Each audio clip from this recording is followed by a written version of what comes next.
Morning, it's JC, and I want you to listen to this video or watch this video and listen to it very carefully. I put it up yesterday, but only 53 people watched it, and I think it's because they didn't know what it was because in the beginning I had some strange screens from YouTube, I think it was. So this is with Rachel Maddow, and this is on the family in Oklahoma City that was raided in the middle of the night by ICE. You got to watch this if you want to know what's happening in our country. Who cares about Trump's 100 days? 100 days means nothing. And who cares how long he's been in office? What we care about is what he's doing while he's in office. So please watch this video all the way to the end. It's a little long, but it's not that long. And if there's any way you can think of that we can help these people, send them money or clothes or give them anything to help them live, we need to do it. Thank you. I know everybody in the national media is doing their, 100 days of Trump reviews or whatever right now. Honestly, here's mine. For me, I think this local news report, this is kind of all you need to know about this president and his character and the character of his leadership and the government that he runs and what he is doing to this country. Just watch this. New at 10, a family traumatized after armed federal agents busted into their home as they were sleeping and took almost everything they own.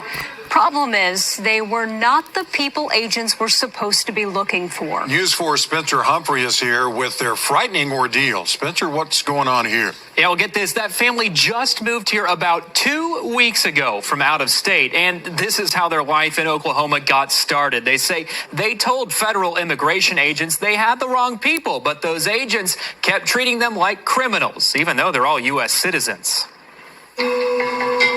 Fear. Because I did feel at times that I was going to die. So much fear. I kept praying. I said, God, please let me live through this moment. Humiliation. I was a zero. I was nothing. Pure disbelief. I just couldn't understand how is this happening to us. All just for wanting a fresh start. You come to Oklahoma and you get treated like this. For what? This woman, who we're calling Marissa, and her 3 daughters came to Oklahoma from Maryland looking for a slower, more affordable pace of life. They rented this house in a nice, seemingly safe northwest Oklahoma City neighborhood. Her husband planned to join them this past weekend, but any semblance they had of comfort went out the window when 20 men armed to the teeth busted through it Thursday morning. I don't know who they were. They had guns. It was dark. All the lights were off. They were federal agents, Marissa says, with the U.S. Marshals, ICE, and the FBI. And I kept asking them, like, who are you? What are you doing here? What's happening? And they said, we have a warrant for the house. They ordered Marissa and her daughters outside into the rain before they could even get dressed. They wanted me to change in front of all of them, in between all of them. The thing is, the suspect names on that search warrant were not Marissa's or anyone in her family's. They were, however, names listed on mail still arriving at the house. Former residents, perhaps. We just moved here from Maryland. We're citizens. That's what I kept saying. We're citizens. She says they didn't care. We weren't criminals. Why were they treating us like criminals? We were here by ourselves. That we didn't do anything. The agents ripped apart every square inch of the house, taking their phones, laptops, documents, and their life savings in cash as evidence. Like, I have to feed my children. I'm gonna need gas money. I need to be able to get around. Like, how do you just leave me like this, like an abandoned dog? And when they left, they told her something. I know it was a little rough this morning. It was so denigrating. Like, you do all of this to a family, to women, your fellow citizens, and it was a little rough. You have literally traumatized me and my daughters for life. This family has virtually nothing. And I said, when are we going to get our stuff back? He was like, it could be days or it could be months.